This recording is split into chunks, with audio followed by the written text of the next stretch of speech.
Welcome to the BiggerPockets Money Podcast, show number 175, where we reconnect with the Purple Life and hear what she's been up to since her early retirement. Hello, hello, hello. My name is Mindy Jensen, and with me as always is my plum co-host, Scott Trench. I love your two appropriate intros that you introduced with a plum.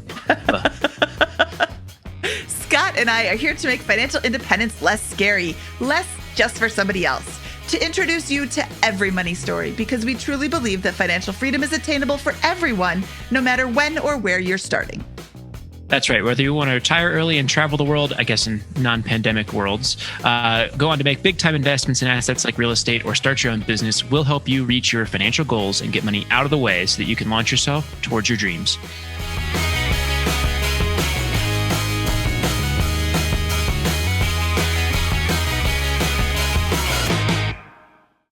Scott, I'm super excited for today's episode. We are talking to a Purple Life and hearing her story of what she's been up to since early retiring in October in the middle of a pandemic. Yeah, I mean, it was great. We had her on show episode 110, and she said, I'm setting up for early retirement. She told us when she was going to do it. She did it in the middle of a pandemic, and it was great to see her follow through and then hear about the updates from that. We first spoke with Purple back on episode 110, where she told us about her plans for early retirement and also casually dropped that her single mom started late and still retired early. So in her family, it's not really a novel concept. And actually, we loved her mother's story so much that we brought her on the next episode 111. So if you are listening to this and want to hear a late starter, still retired early episode 111 is fabulous. We recorded Purple's episode before COVID shut down America, and Purple still retired early despite a market crash, a global pandemic, and financial uncertainty in the world. So, Purple, welcome back to the BiggerPockets Money Podcast. I'm super excited to talk to you and catch up with you. I'm so happy to be back. Hello. Hello. So, for those of us listening who don't follow your blog, and they should, when did you actually pull the plug and leave work? October 1st, 2020. Ooh, and what were the circumstances surrounding your exit? Oh boy. In the world, everything you just mentioned. Well, like, did you give a 2-week notice? Did you give a longer notice? What did your manager say when you gave notice? All that stuff. Because I do follow your blog and I would like to know about that bonus too. Oh boy. So I gave 1 month notice. I do have a whole blog post about it called I quit in all caps with quotes from my boss. But if I'm remembering correctly, he was basically just super nice about it. I did not actually say I was retiring. And actually, I think I also have a blog post about that. I think through blog posts, that's how I express what I'm trying to figure out. But anyway, I just told him, with everything going on, I'm going to take some time off. And we were living in Seattle, my partner and I, and we were going to move to Georgia because that's my home state, to be closer to family. So all that was true, but also I'm taking infinite time off. That was the unsaid part. But that's how I did it. And then the last month of work during it, we were living in Airbnb. So we planned to be nomads after I retired. We had an apartment in Seattle until July. And then we lived in 2 monthly Airbnbs in different neighborhoods in Seattle. And then after that, flew to Georgia. And I've been living here on and off since. We've taken a couple trips elsewhere, but have mostly stayed here. So that's what happened with my retirement. And the bonus part was actually a post-retirement drama that I can get into if you want.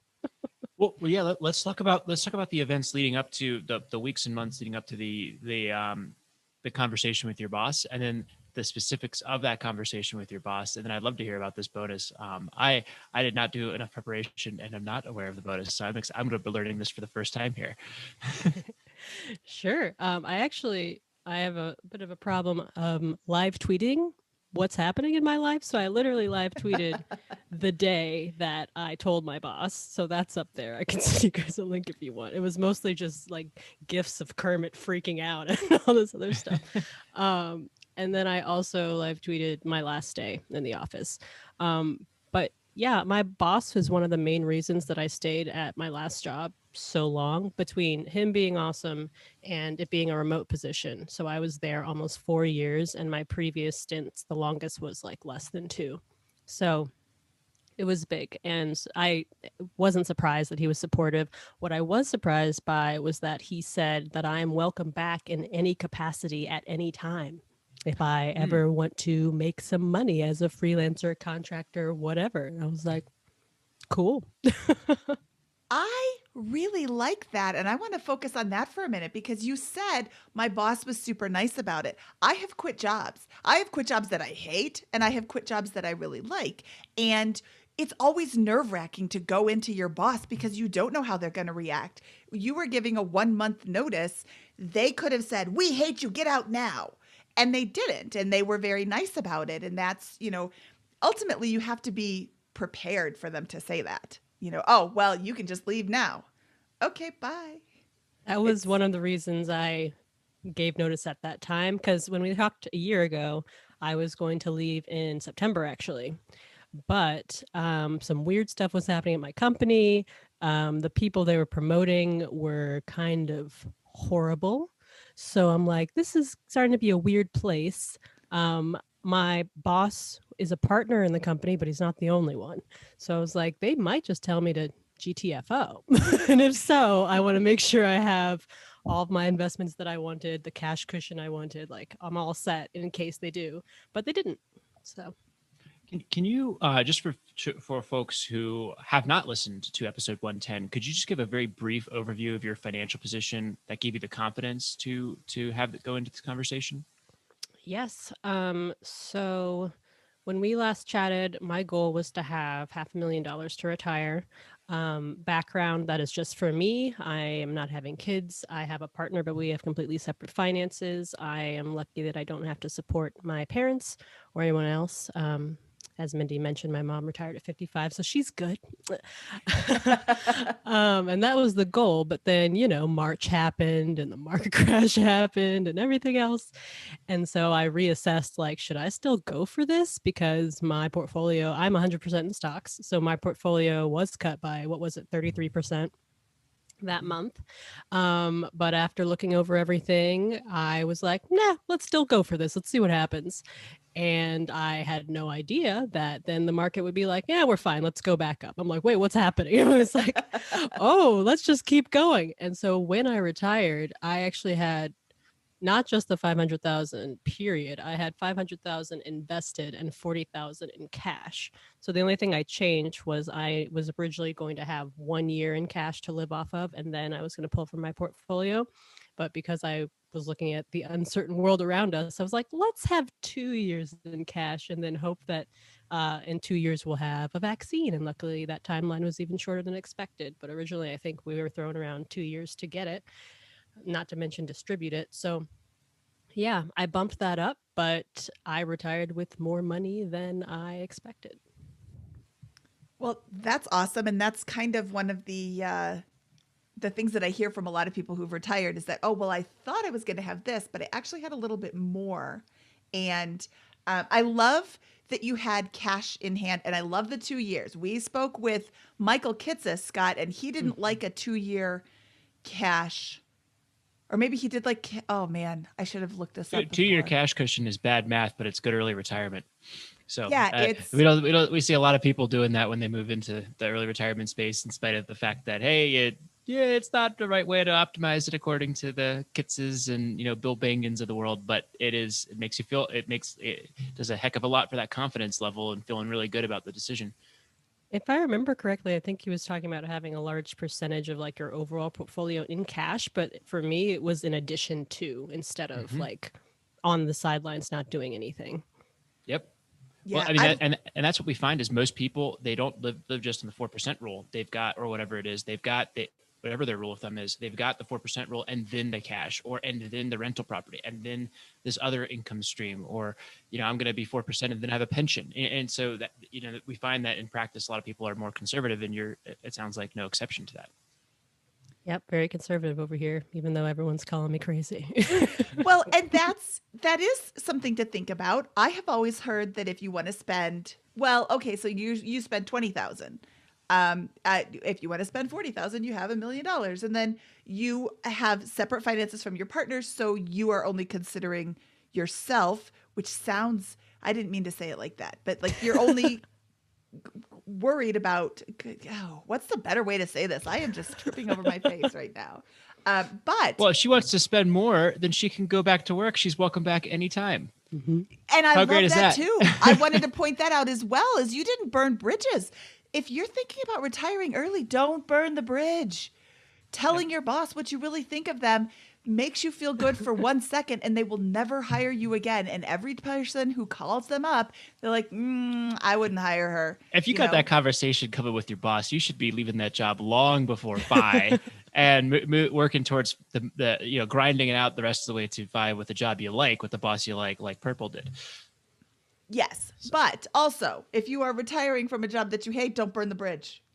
If you're quitting the job that you hate to find another job, don't burn the bridge. Yeah. Anyway, okay, let's get back to your life. So you gave your notice in September, fully prepared for them to say, leave now. They didn't say that. You made it to October. What does your last day look like? Oh boy, what did my last day look like? I'm pretty sure it was just finishing up emails, making sure everyone knew what they needed to do on my projects. Um, and then I actually had a virtual lunch with my boss where I accidentally let it slip that I was retiring. So I'm very bad at stealth fire, apparently. And the the nail in the coffin there was that he wasn't even surprised. So Ooh. I was like, maybe I should stop telling him about investing and index funds. Like, I am not flying under the radar here. So that was funny. And then he had shared with me a couple years before that he was like 5 years to retirement. So he was like, cool. And I was like, yeah, are you still 3 years away? He's like, yeah. And I was like, let's do this. So that was awesome. And then at the end of the day, I had a virtual company meeting, everyone there, which was awkward, of course. And they're like, oh, Purple, you're coming back, right? Like the CEO said that. I was like, sweet to say, but no. Unless something wild happens. So yeah, that was my last day. And then I rode into the sunset. And you went to Georgia, Yes. and Currently here. you have traveled the world since then. I've Your traveled from plans. my living room to my bedroom. Your plans have sort of changed a little bit thanks to the pandemic. What do you spend your days doing? I had to write that down actually because I'm like, what? It's been 4 months. Like, what have I been up to? And it's been flying by, and I still don't have time to do everything that I want to in a day. And I was like, how is this possible? So I have been sleeping, napping. I've gotten much better at sleeping. I used to suck at it. I have been reading like a wild woman. This year, I have a goal of reading a nonfiction book a week. And so far, I'm on track to do that. I have gotten into the retiree approved activity of bird watching, which has been fascinating. I can now identify most of the birds in our yard by either hearing their calls or seeing them. I got a bird feeder for Christmas, and before I got on with y'all, I was just sitting outside watching them, and a family of robins just trotted up to me. I was like, oh, I'm one of them now. I've I've gotten into like identifying trees, plants, other animals. We were taking a mini vacation the other week and a coyote came into our backyard. I was like, oh my gosh, what is this? And there were deer that would come in too. So I was like, the baby deer are in danger. Anyway, nature is fascinating. But I've been getting into astronomy, just like all these things that I was always curious about. And it was like, okay, I'm too tired, or I can't think about that right now. And so, yeah, that's just a little sample, but I'm busy. With these 50 non-fiction books, one a week or whatever, are those on these topics like Yeah. that you're kind of pursuing here, like astronomy and those types of things? Yes. The one I'm reading right now is called The Thing with Feathers, and it's about birds and how they can like figure everything out and see the world completely differently than we can. It's weird. Yeah, this is like one of the things that I've always like philosophized about is I moved towards this FI journey with the intent to do what you're doing, and now find myself CEOing and bigger pockets and all that. So I don't do any of that, those types of things, at least nowhere near the level you do probably. But I think it's interesting because you're now gonna absorb a tremendous amount of information on a variety of these subjects. And that I think is really cool because you're going to quickly become an expert, maybe top 1% or even better at these types of things accidentally. And it's just very interesting to see where that will lead and how that will benefit people in one way downstream, which I think is like the cool thing about FI, because you're creating like your story repeated across hundreds or thousands or millions of people. You're going to create this weird world of crazy experts in all these subjects that wouldn't otherwise go explored in the same way. So anyways, that's just me going off on a little tangent. But I think I think it's an interesting concept to take to its logical extreme. Mm-hmm. Yeah, we'll see. Some people have suggested I join like an Audubon bird society nearby. I was like, okay, everyone calm down. I just want to sit here and look at my birds. I don't need to I don't know, virtually volunteer to take people on bird hikes or whatever it is it's called. Bird identification trips. Or my partner, he has gotten more into running lately. And so when we get into something, we like read all the books about it. And he was talking about how someone was running across like the entire US or something like that. And he's like, you can come. That's what I was thinking. A real person. And he was like, you can come with me because look, this book is about a guy who wanted to see Didn't he every start type out in of Georgia bird. too? Probably. Yeah. Was it? Anyway. Alabama. Yeah. Alabama. Anyway, he was going across the US to see all the birds. So he's like, you can do that while I run across the country. And I was like, once again, can we calm down for a second? I just want to read a book. I don't want to like go on an adventure right now. Well, once you start traveling, I don't know if the Audubon Society is just US based or if it's like across the globe, but there are different birds everywhere. So that would be really cool to, I got Georgia. Now I got to go someplace. Robins are everywhere. Like I think they circle the globe. They're probably in Antarctica, but probably. So, and cardinals too. Cardinals are every place I've ever been. So it's fun to see what's there. I recognize that sound. And then like also, ooh, there's a new bird. What does that sound? Mm-hmm. Yeah, I've been tagging them on my Audubon app like Pokemon. I got to catch them all. Like when I went to Connecticut, I discovered that the chickadees I saw there look almost identical to the ones in Georgia, but they're different species. They're, what was it? I'm forgetting the name, but here they're Carolina chickadees and other black-capped chickadees in the north, and they don't migrate. Who knew? Boy, if I was a bird, I would be south. Always. So do you think about money at all anymore? Or is that kind of like oh boy. Yeah. How's that working for you? That's a good question. I am waiting to worry about money. It hasn't happened yet. And I think that's for a couple of reasons. One, I discovered in 2020 that not going anywhere, seeing people or doing things doesn't cost a lot of money. I ended the year spending less than $16,000 total for myself, which is way lower than my retirement goal of 20,000. Also, I am a retirement failure. The IRP is coming after me because I made a whole 2K last year in my own endeavors. So, it's over. So you can reach Purple Life and tell her all about her terribleness at apurplelife.com. So yeah, also obviously the market has been doing ridiculous things despite what's happening in the world. So as of I think yesterday, I have $630,000+. And then still have almost 2 years of that cash cushion because I spent so little last year. We've been booking our travel after we leave Georgia in a couple of months, and so I have like 4 months of Airbnbs on my credit card. I'm just throwing thousands left and right. And I'm like, whatever. So yeah, I haven't worried about it yet. I'm waiting to. I assume I will at some point. Mr. Money Mustache has a good article on this. I forget the name of it. I'm pulling it out from years ago, but he kind of described the situation that you're kind of in is, hey, it's like money is like water. It's very, very important, and you spend all day gathering it if it's difficult to access. But then once you have enough, you just turn on the faucet and get some, and it's kind of boring. You don't really think about it, and whatever. And it sounds like you're in that kind of like world with money right now, where you've got like nice big pool of it. If you need more, you just turn on the tap a little bit, get a little bit more out of your net worth, and then move on.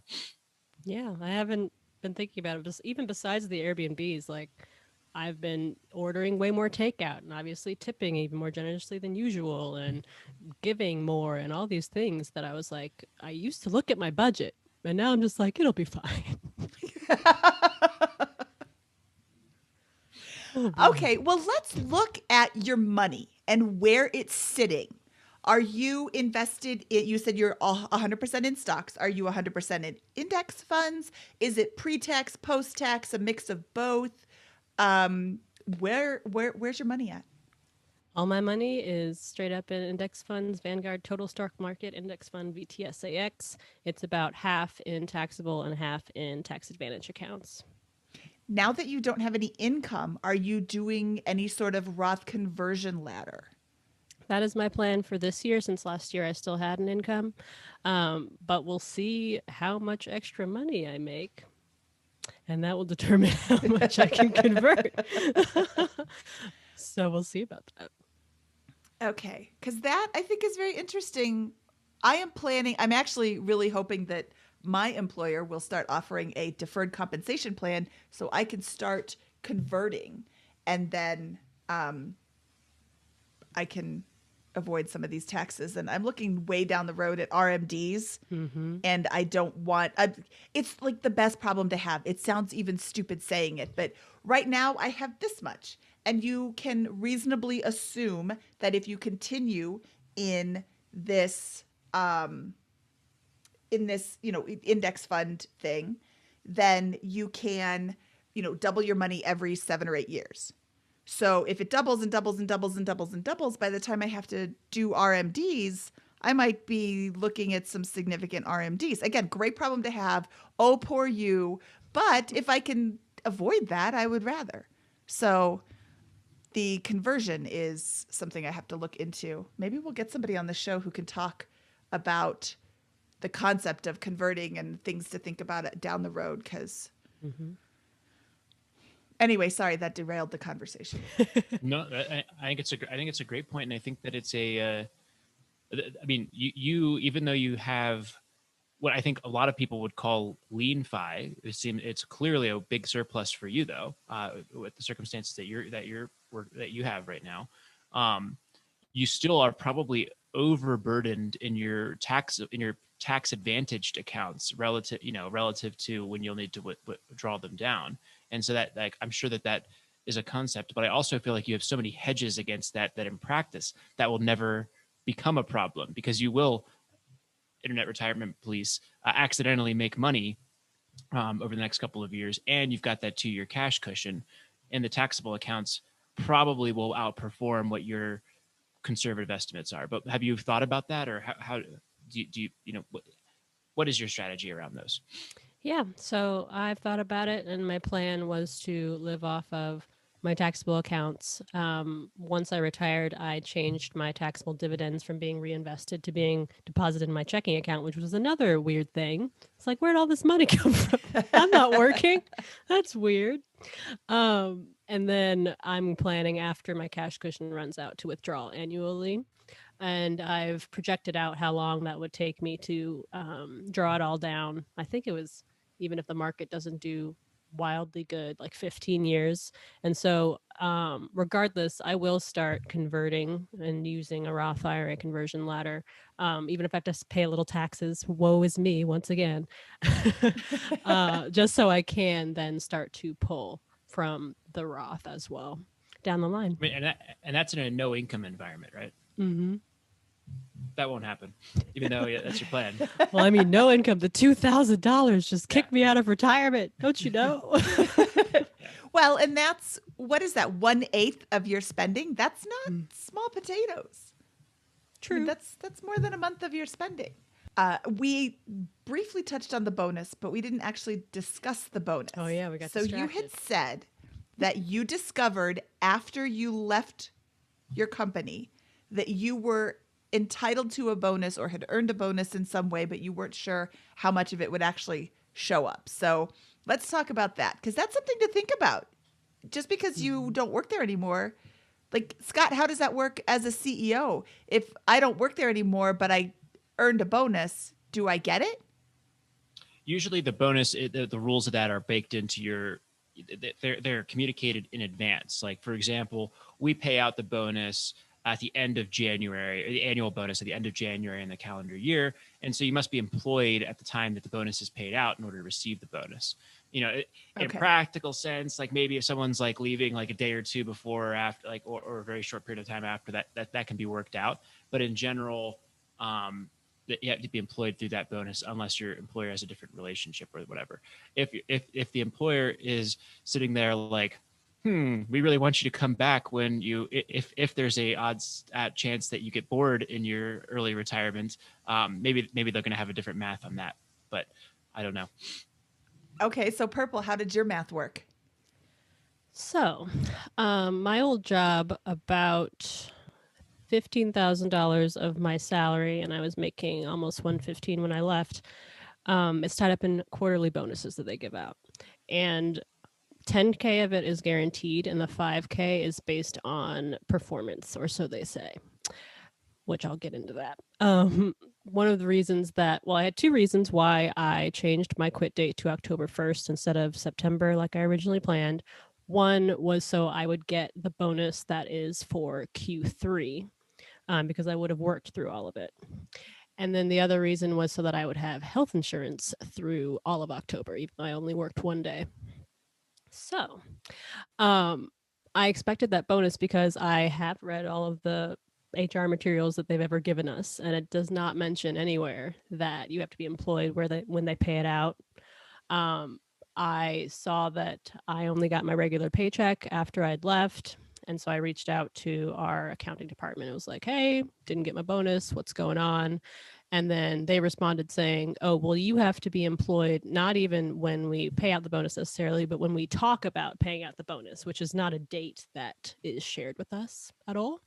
And I was like, well, that's weird and doesn't sound right. So, and we were going back and forth about it. And then I was just like, you know what? I'm just going to reach out to my boss. I was like, hey, this is what's happening. This is weird.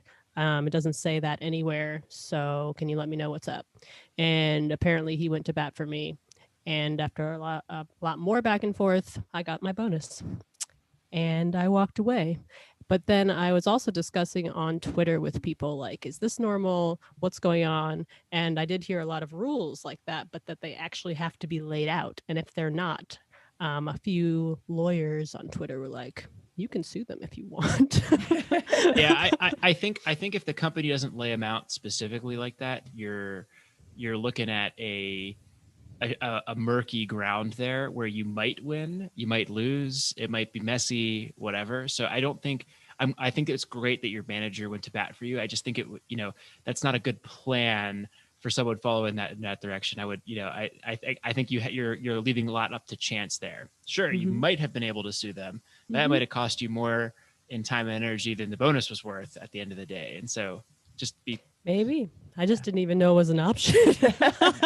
If it's not in writing and your company's not doing that, maybe ask for it in writing from somebody. Like, when will it be paid out? What are the rules governing that if you're doing that? Because maybe, small company, you're not having some of those things fully baked out there. If it's a large company, maybe you don't. Hopefully they'll have those systems in place. Well, that's why we bring Purple back to talk about these things, because I would not have known about that. And I didn't even really remember that we get bonuses in the end of January because I'm not leaving and they won't ever fire me because I'm perfect. So, so I haven't read those things, but that is a really important thing to think about. And you might not know that if you're not aware of that. So if you are thinking about retiring and your bonus is connected to a certain time frame, make sure you stay past the time frame. Also, I wanted to point out your health insurance tip because you just casually mentioned these things and I'm like, whoa. By having employment on October 1st, you now have insurance through the end of October. Why leave on September 30th and instantly start paying boatloads of money for insurance when you can leave on October 1st, one more day, and then you have the insurance for one more month? Exactly. Good ROI. What are you doing for health insurance now? Oh boy. So original plan Like Mindy mentioned, I was going to be jet setting around the world. So I was going to get expat insurance through IMG Global, which is awesome. It covers preventative care. It's relatively cheap. They have lots of different plans depending on how much you want them to cover, the countries you want them to cover. And I was going to say, cover the whole world, which, I mean, everywhere but America basically has a lot is less expensive healthcare wise and usually has better outcomes. So great. And since I was going to be outside of the US, it's relatively inexpensive for me to pay for the global plan. However, it requires that you're outside the US for 6 months of the year, which no one will let me leave or wants me in their country, understandably. So I needed a new plan. And my current stopgap plan is actually World Nomads Travel Insurance because it does cover health as well as like trip cancellations. Not that I'm going on trips, but all of that stuff. But it has a little weird caveat that you also need to have primary state insurance, which I'm a resident of Washington, even though I'm currently living in Georgia. So I have Washington state insurance, which I can't use because I'm across state lines.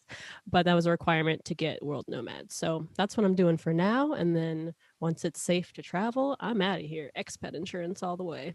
So I'm hearing two things. One is that this is going to vary so dramatically on what the right healthcare choice is based on your personal situation. And like when you're nearing the point of moving into FI, you need to do a tremendous amount of research and dive down the rabbit hole and really understand it. And we don't have a good. We've tried to tackle this subject on a prior podcast, and there is no one right answer. It's just a matter of understanding this language and all the acronyms you just dropped for whatever your situation is with health insurance.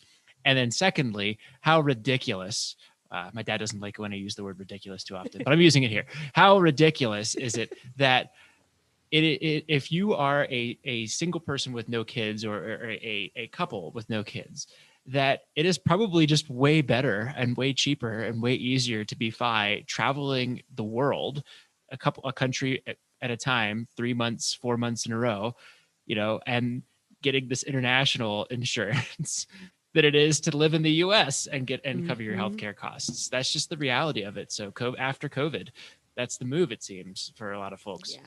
And it is ridiculous. So I back you up on that. Yeah. So what I got out of your comment is the original plan was this. I have not come across too many people who had their original plan and that's exactly how life worked out. Like for anything, but especially for early retirement. And I just want to highlight that again and say, be fluid in your expectations because it will be a lot different than what you felt like it was. So my husband is retired, and he works on the house all day. And his expectations of what retirement was going to be is a bit different than the reality. What's the biggest change besides COVID, that kind of doesn't count, but what's like the biggest, I thought it was going to be this, but it was actually that?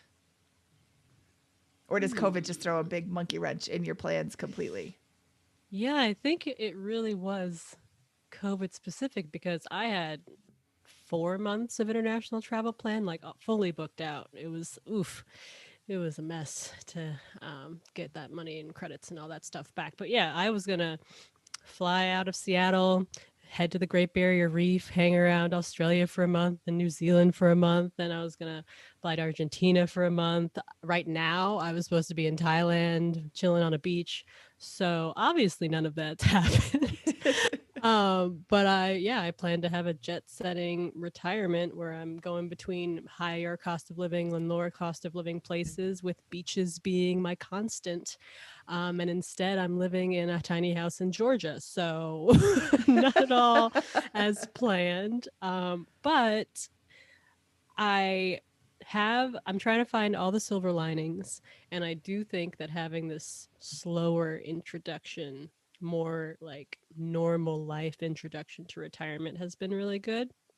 Because I think if I had done all that travel, I probably wouldn't have even had a moment to reflect on like anything. And instead, I've just been here staring at birds and thinking this whole time. So I feel like that's allowed me to what's going on with my sleep? Let's optimize that. How am I feeling? Am I eating well? What's going on? Instead of like, let's get to the next flight. Let's travel heck the next first class seat and all that kind of stuff. You said that your sleeping is better, and I've who was it? Stopped ironing shirts. I think also said that his sleep was much better after he retired, and I'm a little jealous. My sleep is terrible, but I've always had terrible sleep. I want to ask about your partner and Mm-hmm. your relationship after you have left because he still works, right? Yep. Okay. So that was the same with my relationship. He retired and I still work, and it our relationship changed a little bit, and now he's got time to look at around the house. He's like, "Why is it such a mess?" I'm like, "You know what? You don't have a job. I got two kids and a job. Like, pick stuff up. They ruin everything." So, how has your relationship changed, or has it changed at all since he still works but you don't? So hilariously, it has not changed, but that's because he took almost all of 2019 off. So we were in the reverse situation. And he was trying to like chill and not look for a job for most of that. So we had the experience of one of us not working. Also, previously, I've had bouts of fun employment after I quit or was laid off or whatever happened with all my many jobs. So we've been in that situation before, so it wasn't that weird. What is weird is that one of the reasons we moved to Georgia, I mentioned it's to be near family, and so we're actually living on the land of his one of his brothers, and that's been interesting because we have kind of like a commune situation going, like meet me by the bonfire, let's hang out. So that's been different, just to be like, okay, I want to make sure I'm pulling my weight in the commune, and like how do I do this if they're cooking for me, and so I'll make sure I do the dishes or whatever. So just making sure that like, yeah, I am sitting in the backyard watching birds all day while y'all are working, but I want to make sure that this is fair. So that's been the adjustment instead of with my partner necessarily. Okay. Do you have any plans to go back to work? Do you miss it? Do you I have to ask. Sorry, absolutely not. I'm open to going back to work because obviously retiring at 30 is, a risk. I don't know what the future brings. I didn't know what 2020 would bring, obviously.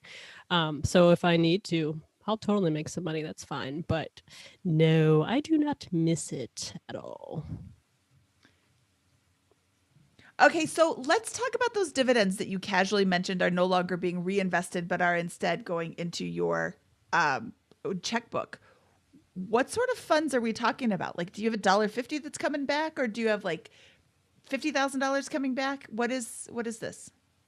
So in December, when quarterly dividends were paid out, I got about $2,000 in my checking account that just was plopped in there. So I'm only taking out, like I mentioned, taxable dividends, obviously. But yeah, that's a good chunk of change that should be coming at me quarterly. Okay, well, hey, in your financial situation, that is a good chunk of change. I mean, that's what 2/3 of, or no, half, because you're doing 20,000. So that's 50% of your retirement is funded accidentally, not accidentally, automatically. So you really only Passively. have to take. So now your $40,000 is 4 years instead of Hmm. two. Yeah, we'll see how long it lasts, especially if I keep making money. And then obviously, I don't assume that dividends will stay where they are either. They could get cut a little bit, Yeah. or all by like the bigger tech companies as they are wont to do. But yeah, it's going pretty well so far. And when do you have your first trip planned? I don't. I shouldn't laugh. I'm Domestically, sorry. we are leaving Georgia at the end of April, but that's just to go north to Maine. So yeah, I after canceling all those months of travel, I still have whiplash from it, so I'm not booking anything internationally until we have approval to go somewhere. And I'm assuming that you're like me, last on the list to get the vaccine. Oh yeah, of course. Okay. Okay. So are you driving up to Maine? Like meandering up there? So funny. I mentioned I went up to Connecticut and saw those chickadees. I drove up with my mom in one day, Oh. And then on the way back, I actually took a sleeper car by myself, which was really interesting. Did you sleep in that sleeper car? I did. Oh, It mine was had square surprisingly. wheels. Oh no. No, I liked it. The little rocking back and forth. It was comfy. So then I was like, okay, maybe we should do the same thing to go up there. Like, what's the safest way to do this? Blah, blah, blah. I was thinking of us getting a sleeper car and then maybe renting a car to get all the way up. And then I weighed it with like flights basically, because that would take over a day to do, like full day of travel, and it was looking like it was going to cost like $1,000. And so I was looking at the risks associated with plane travel, and I actually wasn't worried based on what experts are saying about the possibility of getting COVID on the plane. It was more the Atlanta airport because it's the busiest airport in the world. And when I went there in September, I was not impressed by what I saw, as in there were way too many people, no room to social distance, and mask wearing was bad. So that was my concern waiting around in the airport. But we talked about it. This is the end of April, so it's May. I was like, okay, if we keep going the vaccines at this level, and now that we have a federal mandate to actually require masks in federal buildings like airports, I think I feel more comfortable. So yeah, we're biting the bullet. We're flying. Maine requires that when you get there, you get a test immediately and quarantine until you get the results. So we're doing all of that, and that's our approach. Okay. Well, that sounds like a lot of fun. You said it was going to be a day's travel. I'm like, what else do you have to do?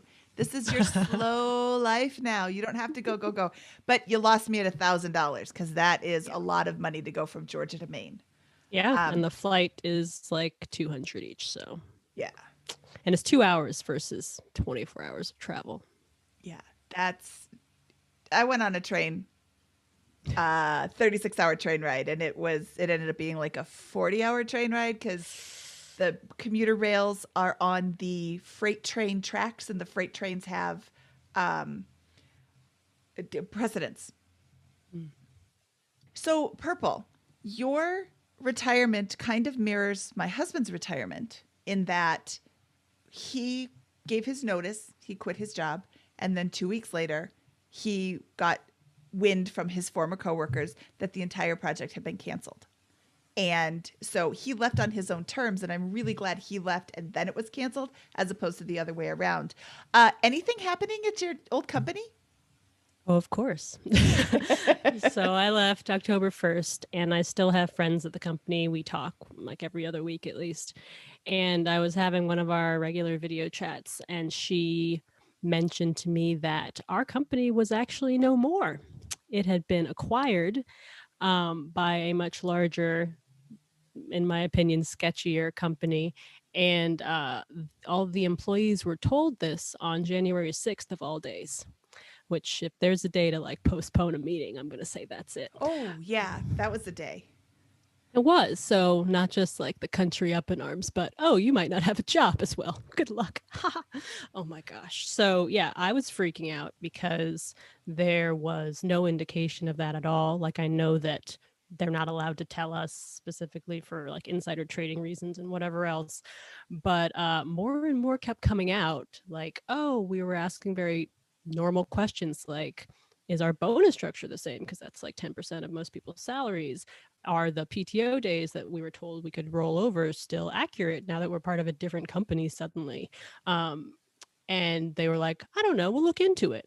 So they had apparently been negotiating about this for a year and still didn't have the basic questions answered. I continued talking to my friends, and then actually more ridiculous things came out, such as that the founder apparently sold the company without telling the other partners, including my boss. So they were also surprised and shocked by this news, which was good because I was literally going to call my boss and yell at him. So knowing that he was not aware of that was good. But also, I was just like, oh my gosh. So not just all my friends, the employees, but actual partners in this company are now like, this company doesn't exist. You can go work for this other company. And that's it. So yeah, my wonderful little place that I built with all my great boss and my remote work and all that stuff is no more. This is why when you hear people like, "Oh, I love my job, I'll never fight." Like, come on, like things can change in 5 years. You should be working toward, like, my opinion is that you should be working towards FI no matter how great your current circumstances are, because circumstances change over time, and this kind of stuff happens. It's not your company; it's the founder's company, and the founder had every right to do that and sell the company, and that can flip a switch. Everything can change for you and your colleagues with that. And so I think that that's a great lesson learned. Yeah, if my question sounded just a teeny bit leading, it's because Purple wrote an article last week that said, "Why pursue financial independence? Because nothing lasts forever," and talked about this big change at the company. And my sister's a teacher. She worked for a principal that she loved. Fabulous leader, wonderful, backed her up, blah, blah, blah. He retired. Somebody else came in, and they don't have the same relationship. And that's all I'm going to say about that. And she called me up and said, "Now I get it. Now I understand all of those terrible jobs you had and you were complaining about your boss. And now I understand why you don't spend every dime that comes in." Because she's a teacher and she's got a great pension, but she's got money saved for retirement, but she doesn't have a ton because she's a teacher and they don't make a lot of money. Yeah. Nothing lasts forever for sure. And this was the best company I've ever worked for. So like I could have just been like, yeah, so I'm gonna keep working here and it's gonna be great. But not knowing 4 months after I could have pulled the trigger if I hadn't, then I might have been out of a job anyway. And they still don't know like who's getting laid off or who has to now work under this new company, which is not out of Seattle like we were, but out of Boston, and like who knows what's going on. Yeah, that is really scary. So there you go. Why pursue financial independence? Because nothing lasts forever. If you spend all you earn, and your colleagues who spend all they earn and don't have the buffers or the financial flexibility you do, they're completely at the mercy of those decisions, and not their bosses, but the acquirers, right? In terms of how that's going to play out. And so they're either going to have to figure out a new employment situation or take it. And that's what we need to work for in terms of by you sharing your story and us doing this money show every week. Hopefully we're able to put more and more people in a position where no, they've got the control of the situation the way that you do. Exactly. Okay, Purple, thank you so much for making time out of your busy nap schedule and bird listening schedule and bird watching schedule to come in and catch us up on what's going on, because I think it's really helpful. There's not a lot of people who are post early retirement who then come back and talk about it. It's mostly just people who are like, "Yeah, I'm working on it." But the reality can be very different than what you were thinking about. I mean, clearly for you with circumstances outside of your control, but being prepared is the best. What is it? A great offense is the best defense. Did I mess that up? A good defense is the best offense. Which way is? I don't know. Clearly, I'm a both sports true. person. But I do thank you so much for coming back on today, because this was a lot of fun. I think it is very important to share with people what actually happens in real life instead of just like the real world. This is when people stop being polite and start being real. This is when people stop hoping for what's going to happen and start being real about what's actually happening. Yeah. Okay, cool. Well, go enjoy your beautiful Georgia day. Do you have a beautiful Georgia day today? I do. I'm going to go watch some more birds. Watch the birds. Send me some pictures of these capped chickadees. Okay. Awesome. Thank you. Yeah, Thank you for coming back. Of course. Okay, we'll talk to you soon. All right. Bye. Bye. Bye. Okay, that was a Purple Life. That was fun to catch up with her. I'm super excited for her, and hopefully her travel plans will come to fruition soon. Scott, what did you think of the show? I think it's just great to hear a story. I mean, like I guess mentioned in the intro, she had a plan. She told us she was going to do the plan. She did it. Like this is a real thing that people are doing right now all over the world, all over the country, and I think it's accelerating. You know, there's still a relatively small number of people who have achieved this, especially at early in life, but it's growing and it's possible and it's more and more accessible, I think. And it's just funny because it seems like it's almost not relatively easy. It's too easy is too strong as an adjective, but achievable with a full-time job. But then all these things come into play that make the world travel a more viable option, I think, was an interesting thing with the health insurance. It's just easier to travel the world and self-finance retirement in some cases than it is to sit in one place. So I think it's kind of interesting to hear that. And it was great to catch up with Purple. I really liked, and we didn't talk about this during the episode, but I liked how she thought she needed 500 and now she's got 630 as of yesterday. And what I have seen in my own experiences and other people that I talk to is you think you're going to retire with this money, and then you have a couple of years of cash, you have a year of cash, and then at the end of the year of cash, you still have more money. You don't need to dip into the cash, or you don't need to dip in as much to your savings, or your savings has grown so much that you have more than you need. And it just seems that, of course, past performance is not indicative of future gain, but it just seems that keeping your money in index funds is a smart, solid way to continue to pursue financial independence. And it's just, I haven't heard anybody yet that said, you know what, I retired, I had my money in my account, and I ran out. Yeah, I mean, it's a really aggressive and approach. It's what I do with all of my. I mean, I have real estate stocks and then a couple of other interests, but the stocks, my stocks are almost all in index funds. It is a really aggressive asset allocation, and in my experience, in my investing career, I have not experienced a prolonged investment crash. I started investing after the 2008 recession, so I get it, that there's some experiences that I haven't had with that, but it does seem like a good long-term play. I do want to point out, though, that for discussion purposes, that she was second guessing some things in the early part of the pandemic for a second there, and I'd be interested to see if the math would have changed if the market had stayed down for several months, rather than kind of giving that quick V-shaped recovery within a few weeks of the sharp drop right after the pandemic. Which, by the way, Mindy, I think you called it exactly in jest, that drop. Is that I right? You did. said what I was that did. episode? You said I you believe said, it was what- episode 70 with Jay Scott. I called it. I missed it by one day, but also there was a leap year that year, so I was pretty spot on. If we didn't have leap year, I called that the market would crash on March 14th, and it actually did it on the 13th.